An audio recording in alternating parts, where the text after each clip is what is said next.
사도행전 10장은 사도행전 1장 8절 말씀 그대로 복음이 예루살렘과 온 유대와 사마리아의 지경을 넘어 본격적으로 이방인을 향해서 확산되는 과정에서 베드로와 또 고넬료의 만남으로 새로운 전환점을 보여주고 있습니다. 그런 점에서 볼 때 사도행전 10장은 선교적으로나 신학적으로 매우 중요한 의미가 있다고 할 수 있는데, 먼저 사도행전 10장 1절 2절부터 좀 살펴보도록 하겠습니다. 사도행전 10장 1절 2절 말씀 함께 살펴봅니다. 가이사랴에 고넬료라 하는 사람이 있으니 이달리아 부데라 하는 군대의 백부장이라. 그가 경건하여 온 지방과 더불어 하나님을 경외하며 백성을 많이 구제하고 하나님께 항상 기도하더니. 사도행전 10장 1절에서 2절은 고넬료에서 조명함으로써 하나님께서 쓰시는 사람은 어떤 사람이고 진정으로 하나님께 속한 사람은 어떤 사람인가를 앞서 제시해주고 있습니다. 그런 사람은 고넬료처럼 경건하고 하나님을 경외하고 구제하며 항상 기도하는 사람이라는 것입니다. 고넬료는 유대인들의 혈통적인 관점으로만 보자면 이방인이었지만, 그러나 하나님의 관점에서 보면 그는 진실로 하나님의 사람이었고 하나님께서 쓰시기에 합당한 사람이었습니다. 물론 사도행전 8장에는 외적으로 에티오피아와 곧 아프리카 구스의 내시도 소개하고 있었지만, 그와 별도로 하나님께서는 믿음으로 살던 고넬료를 들어서 이방 세계에게 복음화를 위한 새로운 전환점으로 이렇게 삼으신 것을 우리에게 오늘 보여주고 있습니다. 그것은 동시에 하나님께서는 혈통이나 가문을 포함한 그 어떠한 애모도 아니고 그 사람의 중심을 보시는 분임을 시사하고 있습니다. 그러면 하나님께 속한 사람은 어떤 사람이고 하나님께 쓰임받는 사람은 어떤 사람일까요? 우리는 하나님께 어떤 사람이고 우리는 하나님께 지금 어떻게 쓰임받고 있습니까? 우리 자신을 좀 들여다보면서 제 말씀을 좀 들었으면 좋겠습니다. 예수 믿고 산다면서도 하나님께 쓰임받지 못하는 사람이 있는가 하면, 어떤 사람은 다른 사람의 눈에는 띄지 않더라도 크고 작은 주님의 일에 소중하고 아름답게 쓰임받는 사람들이 있습니다. 사도행전 10장 1절 2절은 하나님 앞에 합당한 사람은 고넬료처럼 경건한 사람이고 하나님을 경외하는 사람이고 사랑을 베풀 줄 아는 사람이고 그리고 기도하는 사람임을 말씀하고 있습니다. 우리는 어떻습니까? 경건하십니까? 강건하긴 해도 경건하기는 좀 그렇죠. 하나님을 진실로 경외하고 있습니까? 사랑을 베풀고 있습니까? 주 앞에 기도의 사람입니까? 중요한 것은 나는 정말 하나님께 속한 사람인가? 그리고 지금 나는 하나님께 어떻게 관계를 맺고 있는가 하는 것이 아닐까 싶습니다. 이런 측면에서 우리가 좀 자신을 좀 심도 있게 들여다봤으면 좋겠습니다. 성경은 성령께 붙들려 하나님께 쓰임받았던 사람들을 잘 보여주고 있는데, 성경 전체적으로 그런 사람들의 공통점을 묶어보자면 그렇습니다. 첫째, 주님의 뜻을 구하며 항상 기도하던 사람들이었다는 것입니다. 두 번째는 하나님 앞에 언제든지 순종할 준비가 되어 있다는 것입니다. 세 번째는 성령의 음성을 들으며 살 줄 알았다는 것입니다. 넷째는 자기를 버리고 끝까지 하나님 편에 설 줄 알았다는 것입니다. 그리고 하나 더 언급하자면 그런 사람들은 항상 주님의 일을 사모했고 또 주님께 쓰임받았다는 것입니다. 그러면 하나님께서 택하신 자들을 실제로 하나님께서는 어떻게 인도하신 것일까요? 하나님께서는 고넬료를 선택하셔서 복음 전도의 물결이 이방인을 향해 흘러가도록 그 문을 여는 분기점으로 삼으셨습니다. 단순히 지도상으로 보면 8장에서 빌립 집사가 전도한 곳인 사마리아나, 9장에서 애니야가 살았던 룻다나, 다비다가 살았던 욥바, 그리고 10장에서 고넬료가 살았던 가이사라는 모두 한 유대라는 어떤 이 중부 지역에 이렇게 위치하고 있었습니다. 한데 그럼에도 가이사라의 고넬료가 복음 전파의 새로운 전환팀이 되었던 것은 몇 가지 이유가 있었습니다. 첫째, 중요한 것으로 고넬료가 살던 가이사라는 복음이 유대와 사마리아 지역을 넘어서서 로마 세계로 나아갈 수 있는 시작점이었다는 것입니다. 지리적으로는 서로 가까웠지만 가이사라는 유대와 사마리아는 달리 로마에 가까웠던 문이었다는 것입니다. 따라서 하나님께서는 가이사라에서 고넬료를 택하셔서 베드로 사도와의 만남을 주선해 이방 선교의 문을 열도록 하신 것입니다.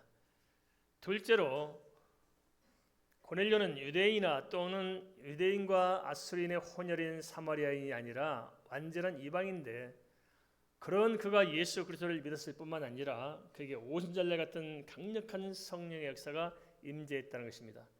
하나님께서는 혈통적으로 유대인이 아닌 이방인 중에서 진실로 하나님을 경외하는 자를 들어서 이방인으로 하여금 이방인을 향한 전도의 문을 여신 것이었습니다. 하나님께서 쓰임받는 사람으로 살아갈 때 그 사람의 일생에는 감동이 있고 남다른 은혜가 함께하는 줄 믿습니다. 그러면 가이사랴의 고넬료를 통해서 성령께서 구체적으로 어떻게 이방인 선교의 문을 여신 것일까요? 사도행전 10장 3절에서 8절 말씀은 이렇게 알려주고 있습니다. 같이 한번 읽어보겠습니다. 사도행전 10장 3절에서 8절 말씀입니다. 하루는 제9시쯤 되어 환상 중에 밝히 보매 하나님의 사자가 들어와 이르되 고넬료야 하니, 고넬료가 주목하여 보고 두려워 이르되 주여 무슨 일이니까? 천사가 이르되 내 기도와 구제가 하나님 앞에 상달되어 기억하신 바 되었으니 내가 지금 사람들을 욥바에 보내어 베드로 하는 시몬을 청하라. 그는 무두장이 시몬의 집에 유숙하니 그 집은 해변에 있다 하더라.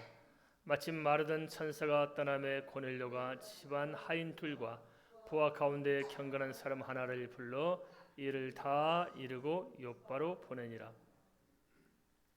사도행전 10장 3절에 8절에서 말씀하신 바를 정리하자면 그렇습니다. 첫째, 사도행전 3장의 제9시는 유대력으로는 오늘날 로마력으로 계산하면 그 3시쯤 된다고 볼 수 있습니다. 유대력은 제9시지만 로마 우리가 쓰는 시간으로 따지면 오후 3시쯤 이렇게 볼 수 있습니다. 이를 통해 고넬료는 시간을 정하고 기도했음을 알 수 있습니다. 이렇게 진득하게 기도하는 고넬료에게 하나님의 사자가 환상 중에 찾아왔던 것입니다. 둘째, 그동안의 기도와 구제가 하나님 앞에 상달했다는 것으로 하나님께서는 우리의 기도와 모든 삶을 알고 계심을 짐작할 수 있습니다.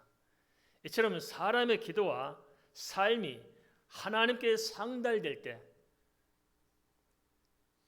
때가 되면 하나님의 역사가 나타나는 것입니다. 기도가 채워지면 역사가 있습니다. 믿습니까? 따라서 합니다. 기도가 채워지면 응답의 역사가 있다. 믿으십니까?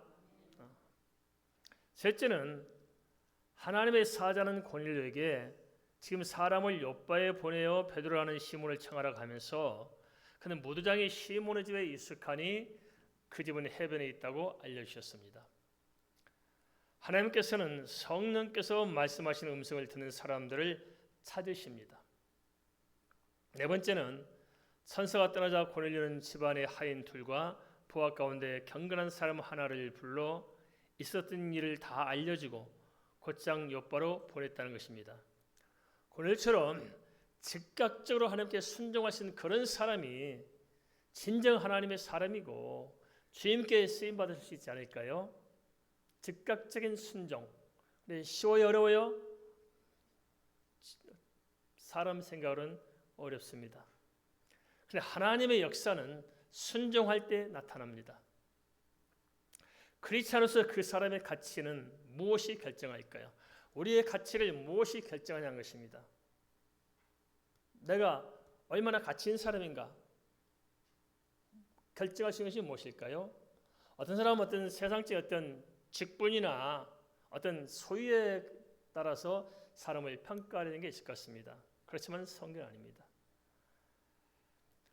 하나님께서는 내가 하나님 앞에 어떤 사람인가 하는 것이고, 또 내가 하나님께 어떻게 지금 쓰임받고 있으며 하나님과 어떤 관계에 있는가 하는 것이 우리의 가치를 결정합니다. 하나님께 인정받고 쓰임받을 때 그 사람은 반드시 존귀하게 될 것입니다. 그러므로 하나님께 합당한 믿음의 그릇이 되도록 힘쓰고 하나님 앞에 쓰임받기에 합당한 자리로 우리가 나갈 수만 있다면 우리 역시 마찬가지로 이 시대의 고넬료와 같이 이 시대를 위해서 우리가 사는 지역을 위해서 쓰임받게 될 줄 믿습니다.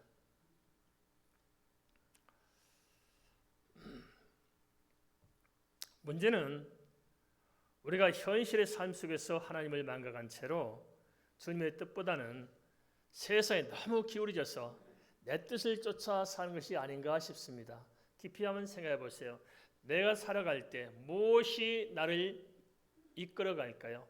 내 모든 삶을 결정하는 것이 어디서 오고 내 모든 판단하는 것이 어디에서부터 기인되는 것일까요? 우리가 잘 생각해 보시기 바랍니다.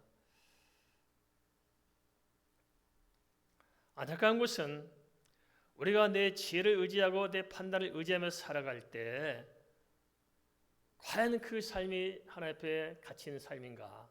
과연 나에게 유익한 삶인가?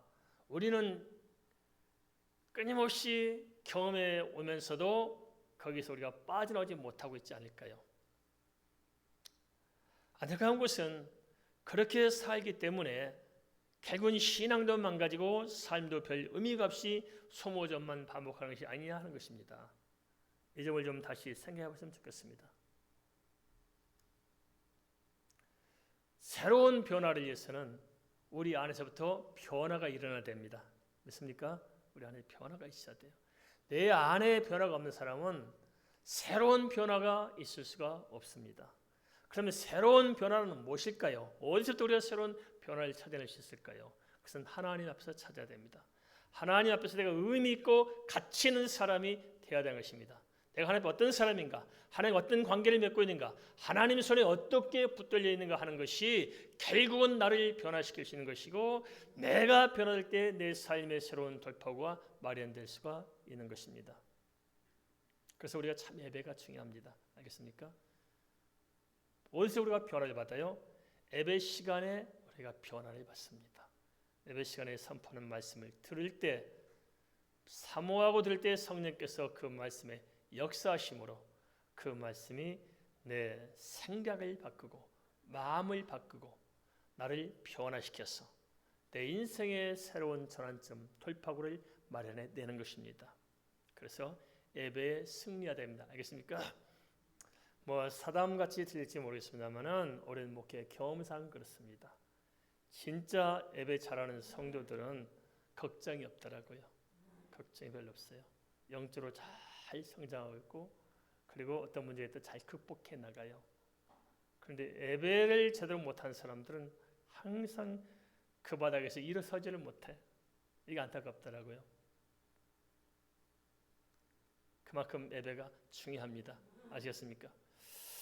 우리에게도 인생의 지평을 새롭게 열어가는 전환점이 필요하지 않을까요? 마태복음 6장 33절 이렇게 대안을 제시하고 있습니다. 우리 잘 말씀입니다. 그런즉 너희는 먼저 그의 나라와 그 일을 구하라. 그럼 이 모든 것을 너에게 더하시리라. 성경 마태복음 6장 33절에서는 인생의 전환점을 만드는 새로운 돌파를 열어가는 명확한 대안을 우리에게 좀 제시해주고 있는데 그것은 뭐냐? 우선순위를 바꾸라는 것입니다. 우선순위를 바꿔라. 우선순위가 안 바뀌는데 인생이 바뀔 수 있어요? 안 됩니다. 우선순위를 바뀌어야 합니다. 고넬료는 백부장이었습니다. 백부장으로서 100명의 부하들을 책임지고 있었으니까 지금으로는 중대장쯤 되는 것일까요? 그렇지만 그는 백부장으로서 자신의 소임에도 충실했겠지만 그러나 그는 백부장이기 이전에 예수 그리스도 안에서 거듭난 하나님의 사람으로서 경건하게 기도하며 살았기에 마침내 하나님께 특별한 은혜를 입고 하나님께 쓰임받은 것이 아니겠습니까? 순서를 바꾸십시다. 우리가 가지고 있는 사회적인 신분 그것도 중요하지만 앞서 우리는 하나님의 자녀라는 영적인 신분이 앞서야 됩니다. 순서를 바꿔야 됩니다. 한데 많은 오늘날 크리스찬들 역시도 도대체 예수 믿고 산다면서도 인생의 전환점을 만들어내지 못하고 삶에 별로 역동성이 없다는 거예요. 무슨 감동이 있어야 되는데 하루를 살아가는 게 뭔가 좀 있어야 할 거 아니겠어요? 뭐가 좀 변화가 있어야 되고. 근데 아무런 변화도 없고 지루하기 끝이 없는, 그래서 그것을 헤어나지 못하고, 그래서 그 삶이 평안하고 안전하면 좋을 텐데 늘 짓눌리고 걱정, 의심, 염려, 불안 속에서 헤어나지 못한다면 우리가 좀 새로운 돌파구를 만들어야 하지 않을까요? 왜 도대체 돌파구를 만들어야 하는데 하나님과 깊은 만남조차도 가지지 못하는 것일까요? 그것은 내 자신의 영적인 전환점을 만들어낼 수 있는 작은 믿음조차도 우리에게 없는 것이 아니겠습니까? 정말 믿음대로 살고 있는지 우리 자신을 좀 점검해 봤으면 좋겠습니다. 믿음은 이단 역사를 가져옵니다. 믿습니까? 우리 종교는 그런 사실들을 잘 아시리라 믿습니다. 왜냐하면 오늘 광고 시간에 얘기했잖아요. 하나님의 역사가 놀랍죠. 우리는 듣고 보면서도 별 실감하지 못해요. 우리 개인의 인생도 마찬가지입니다. 믿습니까? 개인 인생도 창대해질 수가 있고 의미 있을 수 있고 가치 있게 살 수 있고 보람되게 살 수 있고 하나님 안에서 정말 내 인생이 역동적으로 바뀔 수 있습니다. 권리는 세 사람을 뽑아서 즉시 욥바로 보냈습니다. 그는 백부장으로 매우 합리적인 삶이었을 텐데 무엇을 믿고 그렇게 시행한 것일까요?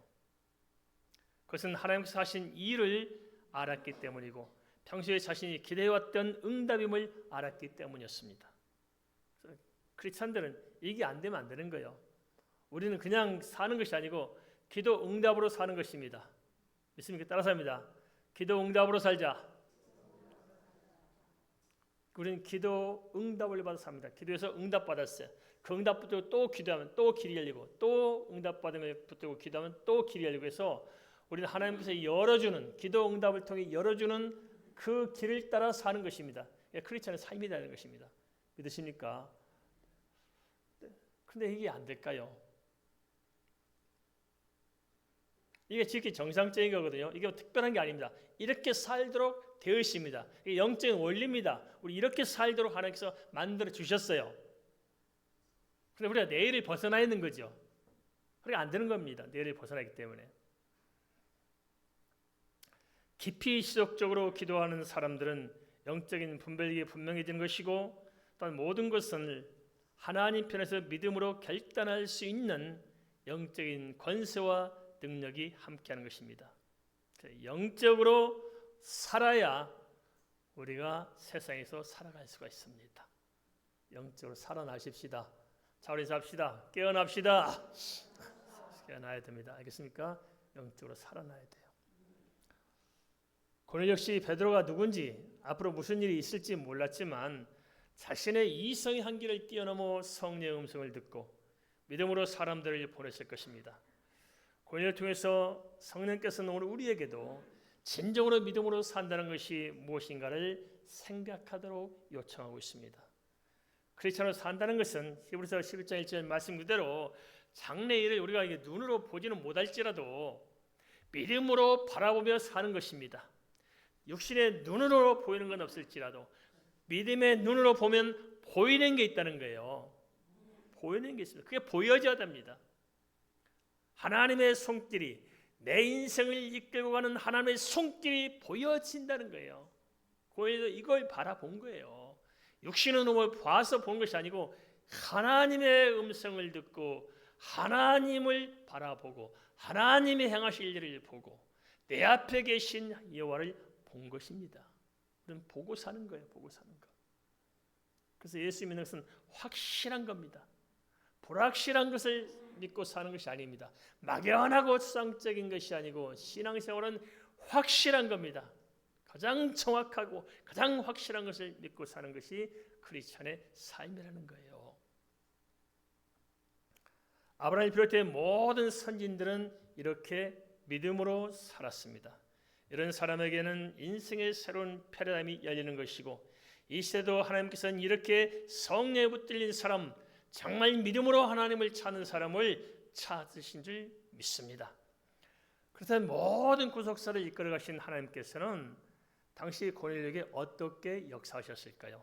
사도행전 10장 9절에 13절 말씀 보겠습니다. 사도행전 10장 9절에 13절은 이렇게 말씀하고 있습니다. 같이 읽습니다. 이튿날 그들이 길을 가다가 그 성에 가까웠을 때 베드로에게 기도하려고 지붕에 올라가니 그 시각은 제6시더라. 그가 시장하여 먹고자 하며 사람들이 준비할 때 황홀한 중에 하늘이 열리며 한 그릇이 내려오는 것을 보니 큰 보자기 같고 네 길을 메어 땅에 들이웠더라. 그 안에는 땅에 있는 각종 네 발 가진 짐승과 기는 것과 공중에 나는 것들이 있더라. 또 소리가 있으되 베드로야 일어나 잡아 먹으라 하거늘. 하나님께서는 고넬료가 보낸 사람들이 베드로에게 가까이 갔을 때 똑같이 기도하던 베드로에게도 환상을 보이셨습니다. 유대인에게 제6시경은 오늘날 로마력으로 정오로 사람들이 점심을 준비할 때인데 기도하러 지붕에 올라가서 기도 시간에 지체되자 베드로는 배고픈 상태에서 예상치 못한 환상을 보게 되었습니다. 베드로가 본 것은 네 기퉁에 매어 들이운 큰 보자기에 있는 각종 네 발 가진 짐승과 가는 것과 기는 것과 공중에 나는 것들이었다고 기록하고 있습니다. 말하자면 식절이었는데 하나님께서는 베드로에게 그것들을 잡아먹으라고 말씀하십니다. 여기서 네 기퉁에 매인 들이운 큰 보자기는 동서남북 열방을 상징하고요. 그 안에 각종 짐승들은 이방인들을 상징하는 것이 알 수 있습니다. 하나님께서는 고넬료가 보낸 이방인들이 베드로에게 도착하기 전에 베드로로 하여금 고정관념을 깨고 그들을 편견 없이 맞이하도록 환상을 보여주신 것입니다. 다시 말하자면 하나님은 본격적으로 이방인 선교의 문을 열어가시고자 한편으로는 고넬료에게 환상 중에 베드로를 만나도록 하시고 또 한편으로는 베드로에게 고넬료 만나도록 유대인의 고정관념을 깨뜨리신 것입니다. 그래서 알고 보면 모든 일들은 하나님께서 주관하신 것입니다. 우리 인생도 그런 거 아닐까요? 제일이 그렇습니다. 우리가 사람이 하는 것 같지만 아닙니다. 하나님께서 다 이렇게 배후에서 역사하시고 이끌어 가신 분은 하나님이신데 이 하나님을 발견하는 것이 참 중요합니다. 어젠가 그젠가 미국 캘리포니아 대학 총장님한테 저한테 카톡이 왔어요. 그래서 뭐라 하시냐면 목사님 어떻게 그렇게 엄청난 일들을 하고 있으십니까? 그러더라고요. 어떻게 그 많은 일들을 다 하십니까? 막 놀랍다고 이렇게 왔어. 어떻게 하시냐? 그래서 제가 그렇습니다. 한 건 아무것도 없는데요. 저는 아무것도 없습니다. 가만히 생각하면 제가 하는 일이 없어요. 한 게 없는 것 같아요. 왜냐하면 그냥 하나님께서 역사하셔서 되는 것이지 사람이 하는 건 아닌 것 같아요. 주의 일들이 특별히 그렇습니다. 뭐 별거 없습니다. 제가 하는 것은. 그래서 제가 그랬습니다.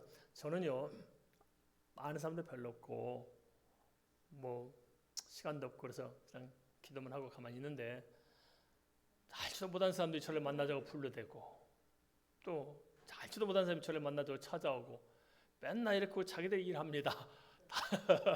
저는 뭐가 하는지 잘 모르겠습니다. 뭐 그렇게 하고 있습니다 지금. 그랬거든요. 그게 맞는 것 같아요. 그러니까 뭐 어떻게 다 되겠어요. 근데 그냥 그렇게 돼요. 이렇게. 우리 인생도 마찬가지입니다. 우리가 뭘 해서 하는 게 아니에요. 그냥 되어지는 사람은 되어지는 게 있어요. 그래 안 그래요? 똑같이 사업을 하더라도 망할 짓만 하는데 망해서 흥한 사람이 있어요. 그래 안 그래요? 망하기만 했는데 나중에 망해서 저쪽 가고 저쪽에서 또 망할 건데 나중에는 결국 망했기 때문에 대성공한 사람들이 있더라고요. 되는 사람은 돼요. 안 되는 사람은 또 안 돼. 뭐가 다를까요? 우리 예수 안에서도 그럴 거예요. 우리는 뭐 세상에서 물론 하나님 은혜 가운데 살아야 되지만은 중요한 것은 먼저 우리가 하나님을 만나서 내 자체가 뒤바뀌어질 필요가 있는 것 같습니다. 내가 뒤바뀌어져야 인생도 뒤바뀌어지고 내가 정말 새로워져야 나에게 맞도록 하나님께 길을 열어가십니다. 믿으십니까? 그게 중요하다는 겁니다. 베드로에게는 어떤 한계가 있었기 때문에 베드로에게 기도를 시키고 그런 것들을 포기하셨습니다. 뭐가 있었냐? 당시 유대인들은 오랜 세월에 걸쳐서 유대의 종교와 맞물린 유대사의 문화적인 영향으로 자신들만이 아브라함의 후손으로서 선택받은 하나님의 백성이라는 이 선민사상을 가지고 있었다는 것입니다. 하여튼 이러한 선민사상은 성경 언약과는 상관없는 것으로 하나님께서는 열방을 향한 복음 전도의 문을 열기 원하셨지 이스라엘 사람만 구원하기를 작정하신 적이 없습니다. 이스라엘 사람은 잘못된 생각을 가지고 있는 거예요. 그래서 유대인들은 혈통과 할례를 내세워 자기들은 하나님의 백성이라고 여기고 그렇지 못한 유대인 밖에 이방인들은 하나님의 백성이라고 여겼습니다. 하지만 그건 사실 착각이었던 것입니다. 한데 문제는 유대교로 개종한 예수님의 제자들조차도 이러한 편견에서 쉽사리 빠져나오지 못했던 것입니다. 참 이게 인종적 편견이 참 이게 심각하대요. 우리 한국도 좀 그런 게 있잖아요. 우리가 언제부터 대한민국이 잘 살았다고 외국인들이 많이 오는데 아주 외국인들이 무시하고 짓밟는 사람이 너무 많아요. 인권의 사각지대를 짓밟는 사람들이 참 많습니다. 언제 가면 신문에 나는 적이 있어요. 돈 주기 싫으니까 사람 때려 죽여서 뭡니까? 불태워 죽인 사람도 있더라고요. 잔혹해. 저도 한때 한 20년 전쯤 될까요? 한국에 들어있는 근로자들 돌아보면서 근로자들 돈 받아주러 다닌 적이 있었거든요. 월급 받아주러 다닌 적이. 이 사람들 외국인이라고 실컷 부려먹고 때 되면 쫓아내요. 돈도 안 주고. 너무 잔혹해요. 외국 사람들을 굉장히 발밑으로 보고 굉장히 이렇게 우월감을 가지고 있어 그런지 모르지만 이게 얼마나 하나님 보시기에 치졸해요. 그렇죠?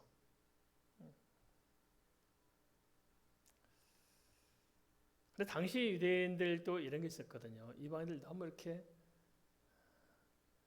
사람 취급 안 한 거예요. 개 취급한 거예요.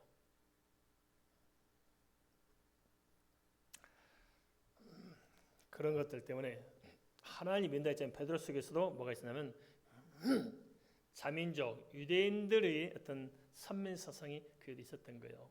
그렇기 때문에 고넬료를 만나려면 쉽지 않은 거예요. 이방이기 때문에. 그래서 하나님께서는 진짜 하나님께 붙는 사람들의 생각을 바꿔내세요. 그래서 환상 중에 보여지면서 하나님께서 닫혀진 생각을 열고 하나님 뜻이 무엇인가를 분별하도록 한 것입니다. 만일 베드로가 그런 하나님의 환상에도 불구하고 생각을 바꾸지 못했다면 이방 선교문이 열렸을까 안 열렸을까요? 안 열려요. 베드로는 그걸 끝나는 거예요. 그러나 하나님의 그 계시를 깨닫고 마음을 열 때 선교문이 열려진 것입니다. 교회도 그렇고 개인도 그렇고 하나님의 음성을 듣고 하나님의 뜻에 합당한 생각이 열려질 때 새로운 전환점이 주어집니다. 동의하십니까? 새로운 전환점을 그렇게 해서 우리가 얻게 될 것입니다. 하지만 가만 보면 하나님께서는 일하신 게 막무가내로 하는 거 아닌 것 같습니다. 그냥 막무가내 하지 않으세요. 무조건 하나님께서 무조건 막무가내 밀어붙이는 것이 아니고 하나님께서 이렇게 말씀하시면은 그 말씀 우리가 순종하도록 하시되 일의 모든 것은 하나님께서 예비해 주신다는 것입니다. 고넬료에게 사람을 시켜 베드로에게 보내도록 했지만은 그 보낸 사람이 베드로에게 도착하기 전에 하나님께서는 어떻게 하셨어요? 베드로를 바꿔놓으셨어요. 만날 수 있도록 준비를 누가 하셨어요? 하나님께서 하셨다는 것입니다. 이와 마찬가지로 우리 역시 하나님의 말씀을 믿음으로 받고 순종하고 나가면은 하나님께서 예비하신 것이 무엇인가를 보게 됩니다. 이게 믿음으로 사는 거 아닐까요? 하나님께 예비해 놓고 말씀하셔요. 그냥 무조건 가라는 거 아닙니다. 우리에게 믿음을 요구하시되 순종을 말씀하시되 우리가 믿음으로 순종하면 하나님 이미 다 예비해 놓은 것을 보게 하실 것입니다. 이스라엘 백성도 그렇습니다. 이스라엘 백성들이 출애굽을 명하셨지만은 무조건 출애굽시켰습니까? 아니에요. 이미 홍해가 갈라지고 요단강이 열리고 낮에는 구름기둥 밤에는 불기둥으로 인도하실 것을 계획해 놓으시고 출애굽을 시켰지 않습니까? 믿음으로 나가보니까 홍해가 갈라졌지 않습니까? 그리고 광야로 보내기 전에 이미 매철하게 만나를 예배하셨고 반석에 생수가 터지도록 계획해 놓으신 것입니다. 모든 구속사는 또 우리 개인의 삶도 마찬가지로 하나님의 계획과 섭리 안에 있기 때문에 우리가 믿음으로 나가면 고넬처럼 하나님께서 예비하신 역사를 체험할 수 있지 않겠습니까? 이게 예수 믿고 사는 것입니다. 문제는 우리가 하나님께서 역사하신 자리로 들어가지 못하는 것이 아니냐는 것입니다. 그래서 우리가 좀 결단을 좀 하십시다. 사도행전 10장 14절 16절은 그런 과정을 구체적으로 이렇게 제시해주고 있습니다. 사도행전 10장 14절 16절 함께 읽겠습니다. 베드로가 이르되 주여 그럴 수 없나이다. 속되고 깨끗하지 아니한 것을 내가 결코 먹지 아니하였나이다 한데 또 두 번째 소리가 있으되 하나님께서 깨끗하게 하신 것을 내가 속되다 하지 말라 하더라. 이런 일이 3번 있은 후 그 그릇이 곧 하늘로 올려져 가니라. 사도행전 10장 13절에서 하나님께서는 베드로에게 잡아먹으라고 하셨는데 사도행전 10장 14절에서 베드로는 즉시 지금까지 속되고 깨끗하지 않은 것은 결코 먹지 아니하였다고 거절합니다. 이는 유대인이었기 때문에 유대인의 그 문화적 어떤 틀을 아직 못 벗어난 고정관념의 한계를 벗어나지 못하는 것을 잘 보여주고 있습니다. 유대교에 있다가 개종하고 예수를 믿었지만 그럼에도 불구하고 유대교의 그 잔재가 남아 있었던 것입니다. 베드로조차도 우리에게도 그럴 것입니다. 예수 믿고 살지만 우리에게도 예수 믿기 전에 그 불신앙적인 것들, 잘못된 편견들이 남아 있다는 거예요.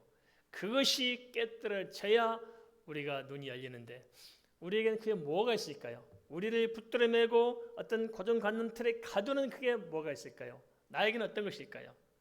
그걸 찾아보십시다.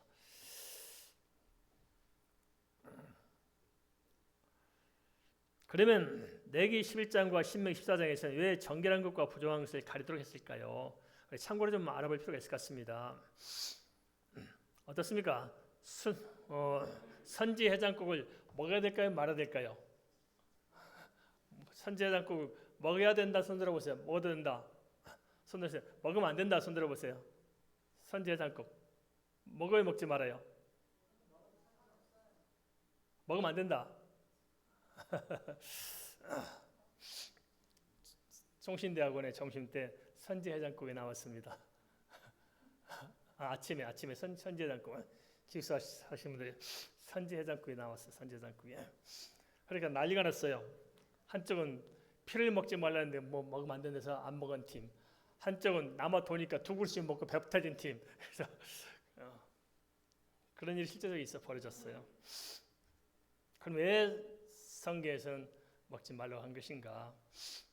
피해 문제는 좀 나중에 구체적으로 자세하게 좀 설명을 하고, 성경에 보면 레기 11장과 신명기 14장에 먹어야 될 것과 먹지 말아야 할 것을 잘 이야기해 두고 있잖아요. 왜 그럴까요? 뭐 어느 어떤 종교는 그래서 돼지고기도 안 먹고 있잖아요. 아직까지도. 성경에서 왜 그랬을까? 오늘날에는 이제 함정의 이유가 밝혀졌어요. 왜냐니까 당시 상황 속에서 그 짐승들이나 물고기들을 보면 어떤 문제가 있냐? 기생충과 질병과 박테리아, 바이러스, 세균, 중성 등 그것들에서 사람에게 접근되어 올 수 있다는 거예요. 특히 그게 많은 거예요. 그래서 그 마음으로 말미암아서 생명을 보존하도록 하나님께서 조치해 주셨다는 것입니다. 이는 우리가 잘할 것입니다. 코로나와 식중독들을 겪으면서 요즘 우리는 왜 그러는가를 이해할 수 있습니다. 그렇죠? 바로 그런 점들입니다. 그래서 근데 오늘 본문에서 말하고자 하는 것은 이제 그런 어떤 먹거리 이야기하고자 하는 것이 아니고 이방인들을 그런 짐승으로 비유한 거예요. 먹지 말할 것으로. 그렇지만 그래서 먹으라 하신 것은 뭐냐? 그 이방인들조차도 하나님께서 받아들이도록 그렇게 상징적으로 말씀하셨다는 것입니다. 그런 편견을 깨기가 쉽지 않았을 것입니다. 참 힘들어요. 생각을 바꾸는 게 어려워요, 쉬워요? 어려워요. 그죠? 생각을 바꾸기 참 어려워. 사람 참 생각 바꾸는 게 쉽지 않아요. 그 너무너무 어려워요. 그 생각 하나만 바뀌면 되는데 죽을 때까지 안 바꿔. 사람 변화되는 게 참 쉽지 않아요. 하지만 우리는 우리의 그 편견을 깨야 됩니다. 알겠습니까? 사람 가만 보면 자기들이 붙들고 사는 어떤 생각에 갇혀 있어요. 그렇죠? 다 뭔가 붙들려 있어요. 거기서 나와야 되는데 못 나와요. 그걸 깨뜨려야 됩니다. 그래서 하나님께서 베드로에게 기도하는 시간에 환상을 통해서 3번이나 말씀하셔서 깨뜨려 놓으신 것입니다. 사도행전 10장 1절 6절 16절을 다시 종합해 보면 몇 가지 시사점이 있으면 알 수 있습니다. 그래서 뭐냐? 고넬료를 통해서 하나님께 속한 사람은 어떤 사람이고 하나님께서 쓰임받은 사람은 어떤 사람인가를 우리에게 말씀해주고 있다는 것입니다. 두 번째는 우리의 인생사 또한 모든 것은 하나님께서 친히 주관하신다는 것입니다. 하나님께서는 때가 되면 찾아와 만나주시며 하실 또한 알려주셨다는 점을 깨닫도록 하십니다. 세 번째는 하나님께서는 우리가 믿음으로 결단하고 믿음으로 순종하면 모든 것은 하나님께서 미리 예비하신다는 것입니다. 그러기에 최선의 방책은 믿음으로 하나님의 사람으로 주 앞에 붙들려 사는 것이 최선의 방책이 아니겠냐는 것입니다. 이렇게 살펴본 말씀을 토대로 그렇다면 우리가 어찌할 것인가 좀 더 구체적으로 우리 자신들이 좀 들여다봤으면 좋겠습니다. 그럼 어찌할 것인가? 첫째, 한번 생각해 봅시다. 첫째, 나는 어떤 사람일까? 하나님 앞에서 어떤 사람일까? 그리고 하나님께 지금 어떻게 쓰임받고 있는가를 좀 돌아다 보십시다. 중요한 문제입니다. 하나님께 어떤 사람이 내가? 아무 생각 없이 교회만 다닌다고 되지 않습니다. 하나님 앞에 나는 어떤 사람이고 지금 어떻게 쓰임받고 있는가를 생각해 보자는 것입니다. 두 번째, 기도를 통해서든지 말씀을 통해서든지 아니면 성도 간의 교제를 통해서든지 하나님과 구체적으로 교통하고 있는가 하는 것입니다. 하나님과 내가 직통 전화가 연결되어 있습니까? 끊어져 있습니까? 그게 연결되어 있었잖아요. 그죠? 하나님과 연결이 끊어진 채 있다면 그건 힘든 문제입니다. 영적으로 그렇다면 참 공고해질 거예요. 하나님과 관계가 끊어져 있으면 영적으로 공고해서 굉장히 마음이 힘들고 삶이 뭔가 모르게 답답할 수 있습니다. 하나님과 직통전화가 연결되어 있어 언제든지 하나님과 교통하며 사는 것, 그것이 되지 않는 것입니다. 저도 이 문제에 가만히 신경 씁니다. 조금만 제가 하나님 앞에 자칫 잘못하면 영적으로 그냥 완전히 다운될 수가 있어요. 그래서 그런 문제 오기 전에 그냥 기도하고 깨어있으려고 발버둥을 칩니다. 발버둥을 쳐요. 그걸 즉각 느낄 수가 있게 되어 있습니다. 예민해져야 됩니다. 알겠습니까? 예민해져야, 하나님과 관계가 예민해져야 됩니다. 세 번째, 믿음으로 결단하면 하나님께서 예비하시는데 그 사실을 믿고 내가 결단해야 한다는 것입니다. 누가 결단해야 한다고요? 내가 결단해야 됩니다. 무엇을 결단해요? 믿음으로 결단하는 것입니다. 어떻습니까? 정말 내 모든 인생 하나님께서 예비하심을 믿습니까? 그걸 믿는다면 하나님께서 내게 원하신 무엇인가를 깨닫고 결단할 때 역사가 일어날 줄 믿습니다. 그리고 마지막으로 한 가지 더 언급하자면 나는 정말 하나님 뜻대로 변화될 준비가 되어 있느냐는 것입니다. 변화될 준비가 되어 있습니까? 나는 변화될 거다. 주여 나를 변화시켜 주시옵소서. 언제든지 변화될 준비가 되어 있느냐는 것입니다. 그런데 우리는 너무나 신실해. 한 번도 변한 적이 없고 앞으로 변할 생각이 없어요. 변화돼야 됩니다. 알겠습니까? 변화가 돼야 돼요. 변화되지 않으면 우리가 영적으로 침몰합니다. 정말 나는 어떤 모습으로 하나님 앞에 변화될 것인가? 그래서 내가 내 생애를 통해서 하나님께 어떻게 영광 돌리고 내가 하나님께 어떻게 쓰임 받으며 살 것인가? 그리고 나는 하나님과 어떻게 관계를 가지고 내 생애를 살아갈 것인가 하는 것에 대해서 우리가 깊이 고심하면서 새로운 변화의 분기점을 만들 때 내 자신의 영적인 문제도 변화가 될 것이고 내 삶도 변화되겠지만 또한 나를 통해서 하나님께서 행하시는 사역의 문이 열릴 줄 믿습니다. 우리 말씀을 생각하면서 함께 기도하겠습니다.